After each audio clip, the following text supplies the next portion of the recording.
Hi, everyone. Hope you guys are doing well, regardless of where you are right now, what time it is, what day it is. This is the lecture recording for Chapter 10, which is all about data analytics and accounting. We're actually going to be covering two chapters on data analytics, which I'll discuss a little bit more at the end of the lecture.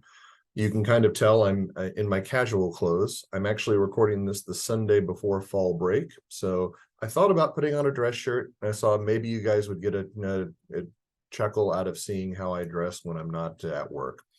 Anyway, this is a required lecture, so I want to make sure that I actually capture the information that you guys are doing. So I do have a little polling question that I want to start out with to make sure that you guys are watching the video. And this actually has to do a lot with what we're talking about with respect to fall break, because fall break's coming up for me, and you may be already in it, or you may have already passed it. So assuming that you passed it, I wanted you to answer this question. Did you do anything exciting over fall break? Or if you were being proactive and watching the video before fall break, do you have any exciting plans? Regardless of what your answer is, and it doesn't need to be a detailed answer, you can just type in the word no. I'd like you to go to the link on the slides or on the video that you can see here. These aren't actually in the slides. Call me devious, but you need to go to the link that's listed up here. It's tinyurl.com/accounting367PQ for polling question. So type that in. It will take you to this Google link. You will need to be signed into your Truman State account through Google in order to actually be able to answer this question, but that shouldn't be too much of a challenge since you have to sign in for pretty much everything you want to access with Truman State. So yeah, go ahead and pause the video, answer that question, and then come back when you're done so that I know that you're watching the video with me. All right, so assuming you've answered the question, if you haven't, do it now. Don't forget about it. You want to make sure you want to get it taken care of. Let's go ahead and set the stage for what we're going to be talking about with respect to this lecture. I want to go all the way back to 2016. And so I don't know where you were at in 2016, assuming that you were you're in your early 20s. You may have been in middle school or just starting high school. But 2016 was one of the most contentious presidential elections in human history in the United States. And if you remember, the candidates were Hillary Clinton and Donald Trump, and it was a very close election. Hillary Clinton actually won the popular vote, but President Trump actually won the electoral college vote. And so a lot of people didn't actually think that President Trump had a chance in this election. And many attribute his victory to a data analytics program that was run by this group called Cambridge Analytica. Now, if you've ever heard about Cambridge Analytica, they're actually defunct now, but they were very popular back in the mid-2010s. And part of the reason for this is that they were doing polling on Facebook. And when I say polling on Facebook, they had an app. It was a digital app called This Is Your Life. And so if you're on Facebook, you may be familiar with this. There's a lot of different programs that actually allow you to run quizzes, and BuzzFeed was very well known for this. But basically, you provide responses, and they will provide feedback based on your responses.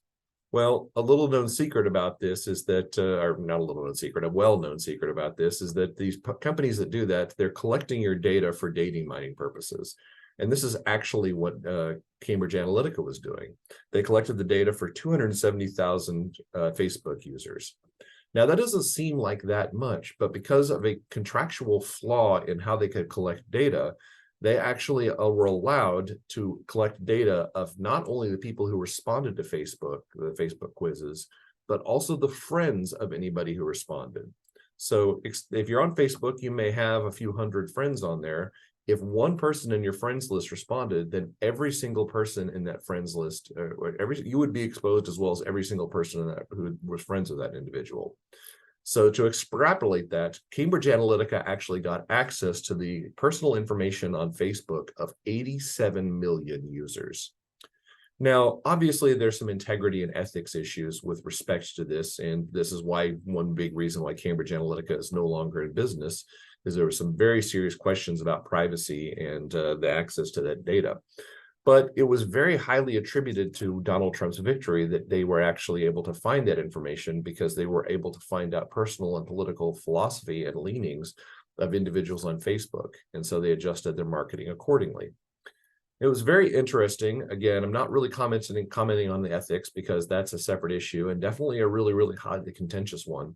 But it does show us the power of data analysis. That's one thing that we want to talk about with respect to this course.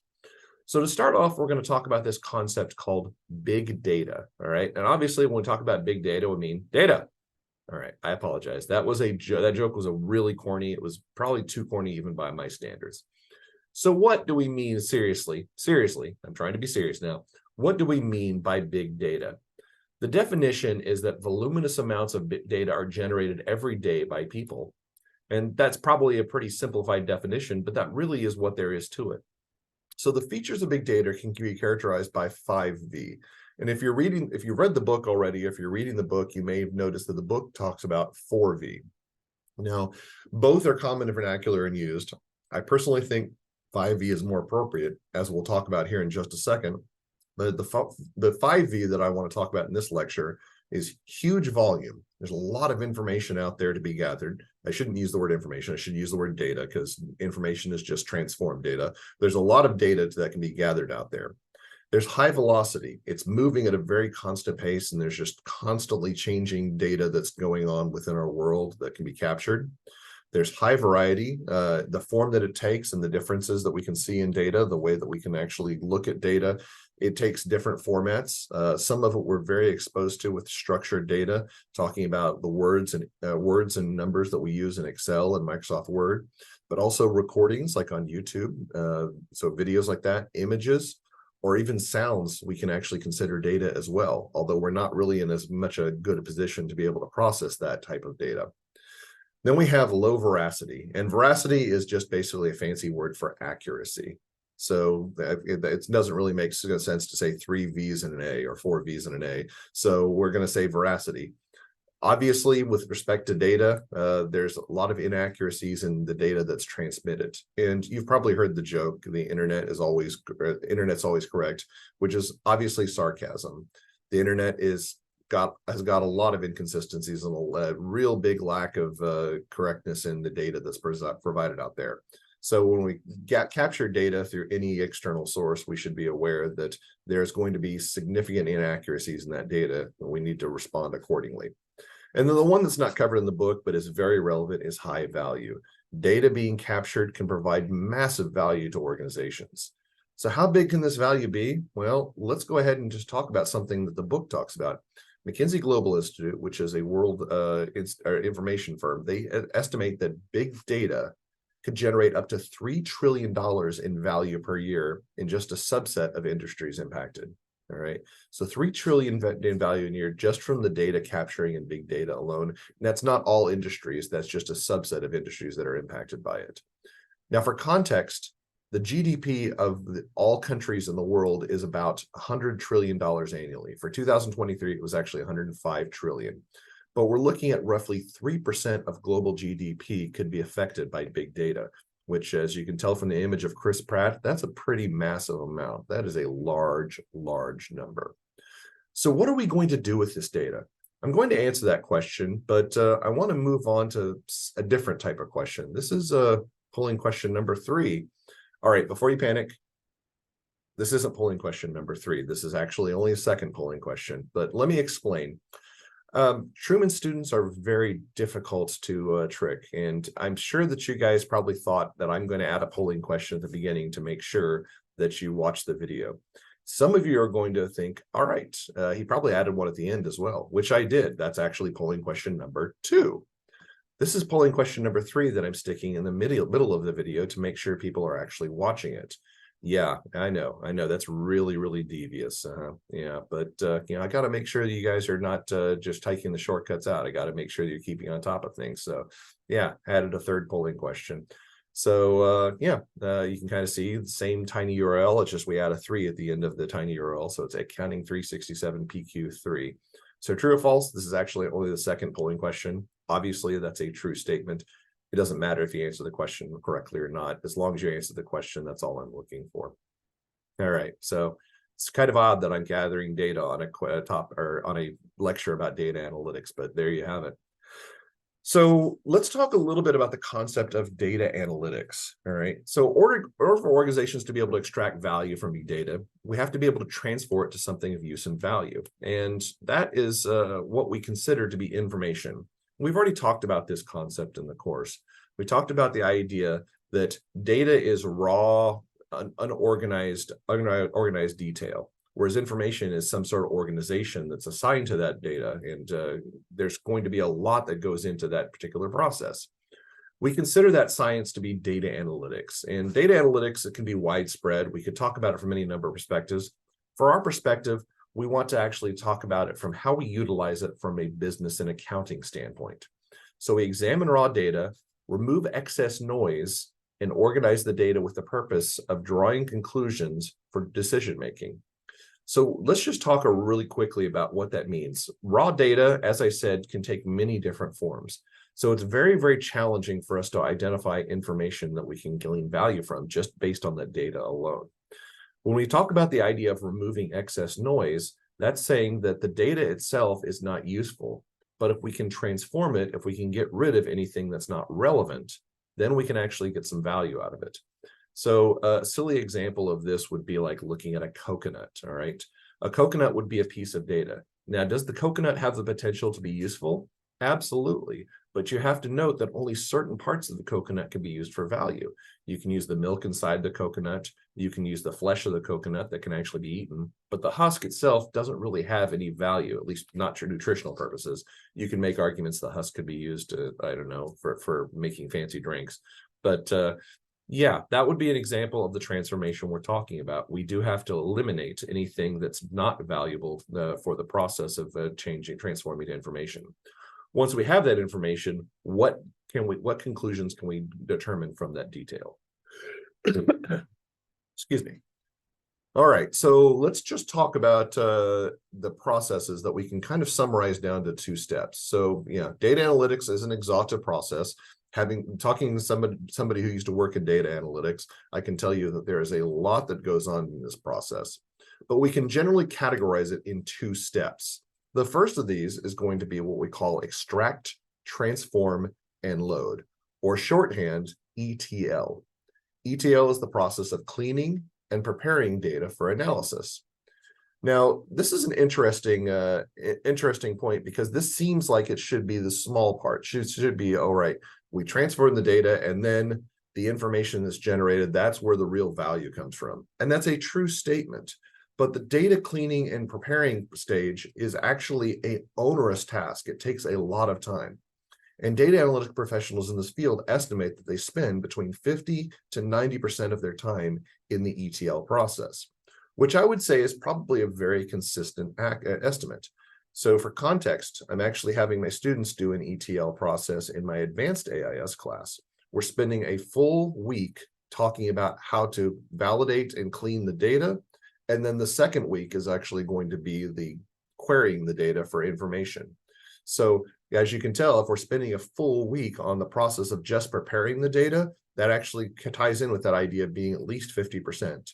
And I would argue that it probably is a lot larger than that in most data sets, simply because the data has been prepared beforehand by me. So the cleaning process has already been partially done.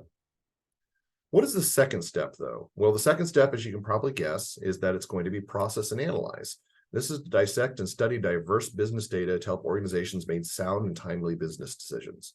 Now, that word dissect is very interesting. You may have heard that before in your science class. You probably had to dissect an animal to actually understand a little bit about the biology.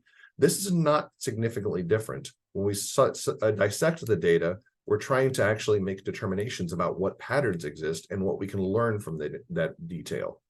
And again, if it's been transformed, then we can actually say the data has now been processed into information that allows us to provide detail that did not exist before. So just as a quick summary, what are some areas that this can impact both within business and accounting? Well, data analytics enable businesses to identify future opportunities and risks. We're going to talk a little bit about some of that process when we get to AMPS here in just a second. It also affects internal processes, including improving productivity, utilization, and growth. So for operational perspectives, when we have data analytics, we can identify and validate what areas of the organization need improvement. We saw a little of this back in the managerial accounting course in 221 when you all had to do variance analysis. Again, doing variance analysis by hand is a really, really tedious task, and I sympathize. But what did we actually learn from the process?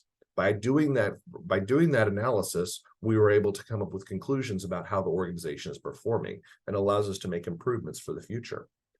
From an accounting perspective, data analytics can be used to scan the environment to identify potential risks and opportunities to the firm. And that's exclusive to financial accounting, though data analytics is not exclusive to financial accounting. We're talking about what it is that we can look at externally that are threats to the organization and respond accordingly. If you're a high technology firm, you might want to be very aware of what types of organizations exist and threaten you and try to determine what their data looks like relative to yours.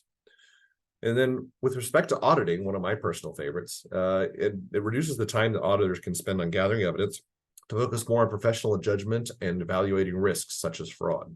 And this is an area of growth in accounting and auditing that has been really prominent over several years, because auditing tends to rely on the concept of sampling. We look at some of the detail and test that detail. Well, with data analytics, we can move to looking at much larger amounts of detail in a shorter amount of time, which allows us to move away from that sampling process and move more focus on judgment and decision making. All right, so I'm going to move on and talk about the AMPS model, but I'm going to do something that is truly, truly devious. I've got a fourth polling question, and this is not listed in the slides. This is actually one that I'm just giving it to you verbally. Why am I doing that? Well, I told you earlier that some of my students are very clever and they can figure out that I'm probably going to add a polling question to the beginning, and I'll add one to the end. And so they look at the beginning and the end to see if they can capture that. And the third polling question that I put in the middle, that was kind of a tricky one to make sure that you're watching in the middle of the video. But I also recognize that you guys are Truman students. You're exceptionally bright. So some of you may just skim through the video to see if there are any slides that pop up with the words polling question to make sure you didn't miss anything, but you didn't actually watch the video or listen to what I was saying. So I'm making this one as an additional one. So if you go to the third polling question, the last one we did, you may notice there's actually two questions there. There's a question that says, talked about this is only the second polling question, the true false question we talked about. There's also one right below that, which was not a required question you had to answer, but it is required for the purposes of this polling. It's not required by Google Forms. It's required by me, though. I know, devious, yeah.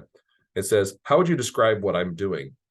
I don't want you to actually type in devious. I am being devious here. I admit that. I am being very devious here, but I want you to type your name instead, your first name and your last name. So the question that says, how would you describe what I am doing? I just want you to type your first name and last name. So I would answer that, Michael Barnes, which is not an accurate description of how I'm doing, or maybe it is. I don't know. I'm not going to go into philosophy here. But that's the answer to the fourth polling question. So just for context, there are 4 polling questions in this particular lecture video. If you answer all 4 polling questions, you will get 1 point of extra credit for this course. Yeah, I know, celebrate, hurrah. This is an opportunity that's available to the entire class. So this is an extra credit opportunity. And if you remember from the syllabus, you have to complete all extra credit opportunities to opt out of the final.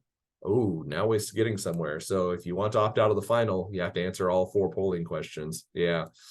Yeah, okay, that's really, really awful. But again, I did tell you guys that this is a required viewing. So please answer all 4 polling questions.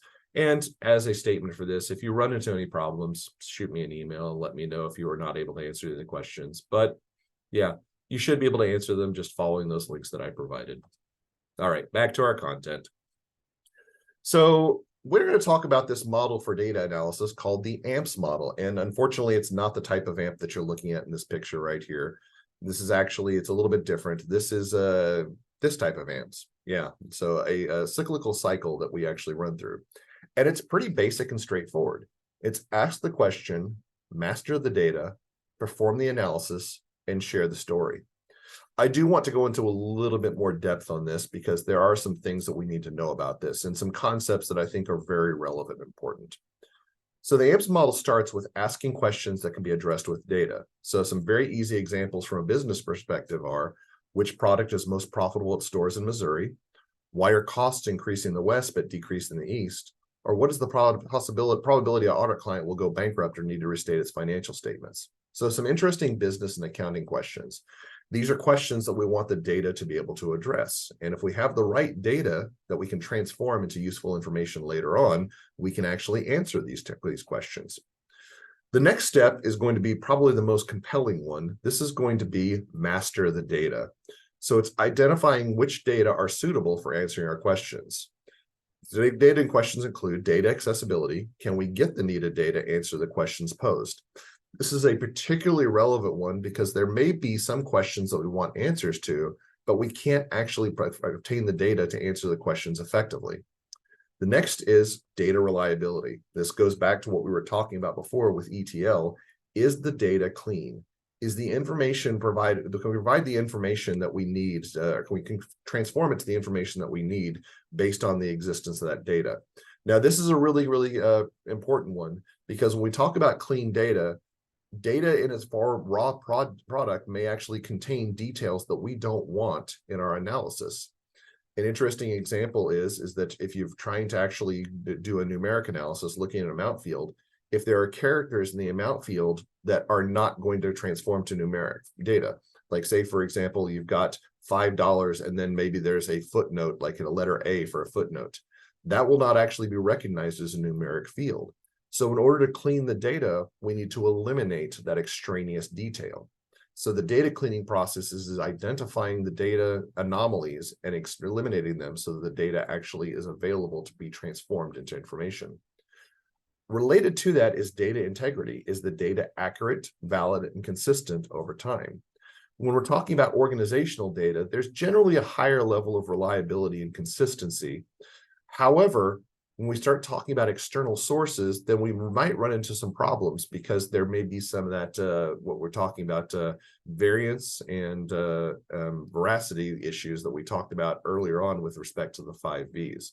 So we need to be very, very careful when we obtain data that we find data that can be useful for our purposes, but also we can rely on that data to be correct and valid and consistent.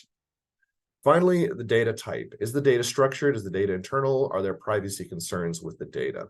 So this one's a little bit challenging, and we try to answer that with respect to how we format the data and what we can use it for. So as far as structured data, that tends to be our traditional numeric characters and alpha characters that we utilize in any type of data analysis.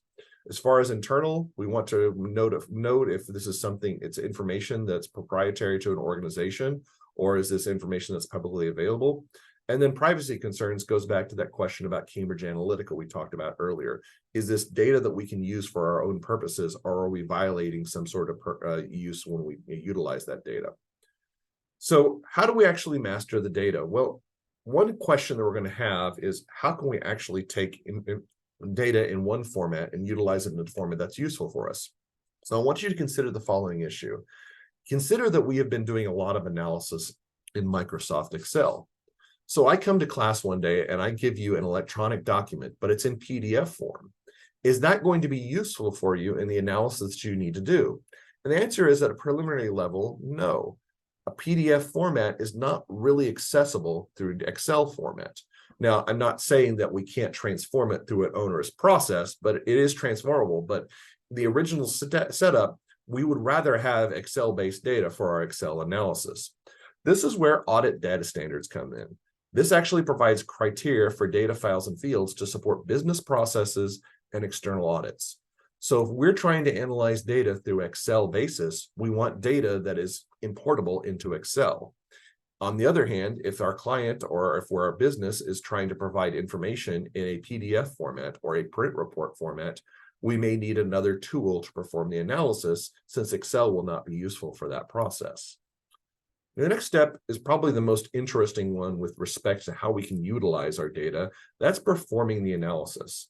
So the types of analysis we can talk about run from least complex to most complex. The first is going to be descriptive analysis. What happened? And all this is saying is that we're looking at historical data and trying to answer a question of what did the data tell us? What was the story of the data tell us? The next is going to be diagnostic analysis. This looks at the descriptive analysis data, but then tries to actually answer a question of why did this occur? What was the reason behind it?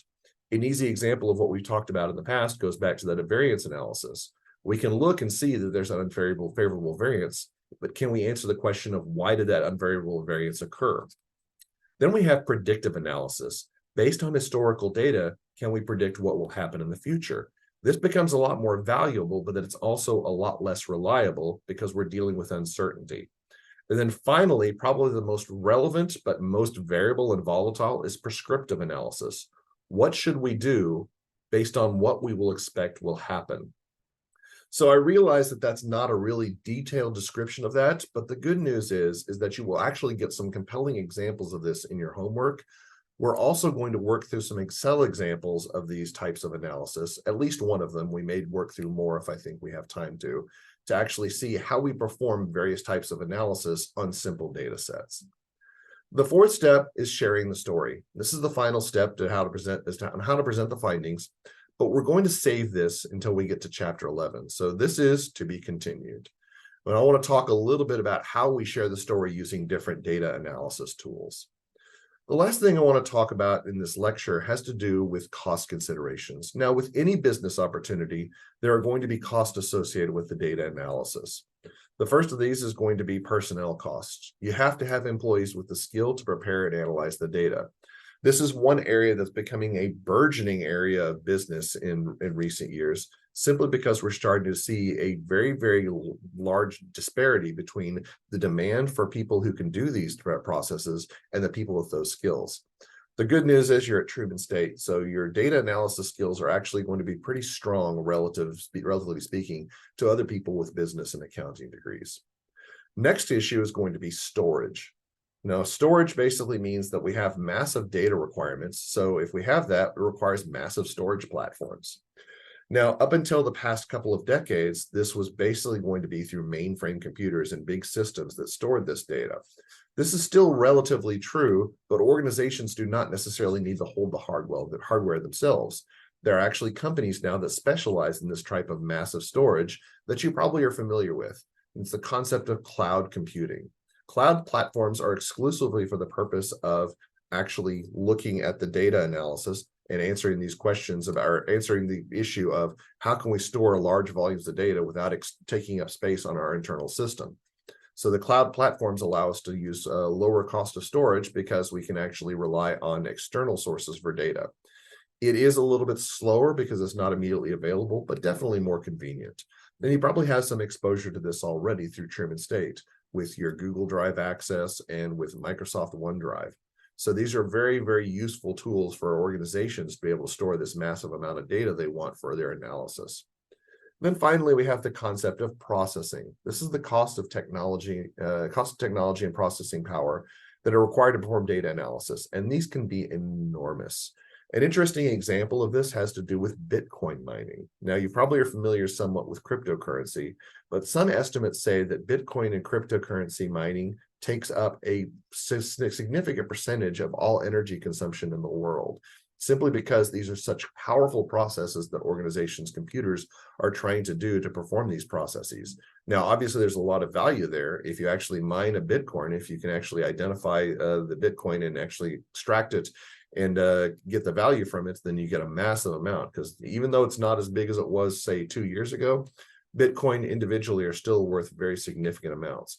But it is a pretty complex process to actually go through extracting Bitcoin. So this processing power for this data analysis can be really, really significant.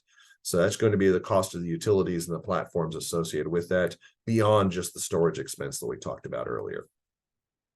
So that wraps up the lecture, but as you can guess, I did have a second polling question because I threw one at the beginning, so might as well throw it at the end. This is the same link as the one that was at the beginning, Accounting 367 PQ2. So just add a 2 onto that one from the beginning.